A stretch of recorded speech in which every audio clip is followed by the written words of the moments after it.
बिस्मिल्लाहिर्रहमानिर्रहीम। अस्सलाम वालेकुम दोस्तों, यौम आज़ादी के मौके पर हम एक छोटी सी तकरीर पेश करेंगे जिसका आगाज़ हम कुछ इस तरह से करेंगे कि स्टेज पर जलवा अफरोज़ मेहमान खुसूसी असातिज़ा इकराम और मेरे प्यारे साथियों, अस्सलाम वालेकुम।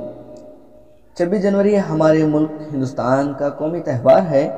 इस दिन तमाम मज़ाहिब के लोग बड़े जोश व खरोश से यौम जमहूरिया मनाते हैं, क्योंकि 26 जनवरी 1950 को हमारा मुल्क जमहूरी और सेकुलर मुल्क बना। 26 जनवरी 1950 को इंडिया ने अपने दस्तूर को खुद पर नाफिज किया, यानी अवाम की हुकूमत अवाम के ज़रिए और अवाम के लिए काम करने की शुरुआत हुई।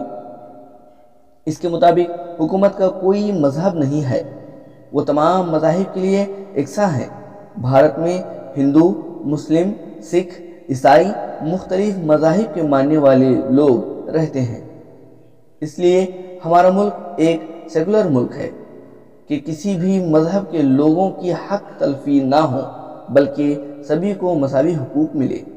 26 जनवरी यौम जमहूरिया के तौर पर मनाया जाता है। इस दिन सरकारी इमारतों पर परचम लहराया जाता है, लाल किले पर वज़ीर आज़म झंडा लहराते हैं और कौम से मुखातिब होते हैं। फ़ौज के नौजवान और अहम कारनामा अंजाम देने वालों को कौमी तमगे दिए जाते हैं। रेडियो और टेलीविज़न पर भी कौमी एकजहती के गीत बजते हैं। अखबारों में कौमी लीडरों की तस्वीर और आज़ादी के लिए इनकी जद्दोजहद के मुताबिक मज़ामीन शाया किए जाते हैं। तो इतना कहते हुए आप सभी को यौम जमहूरिया की मुबारकबादी देते हुए मेरी तकरीर ख़त्म करता हूँ। अल्लाह।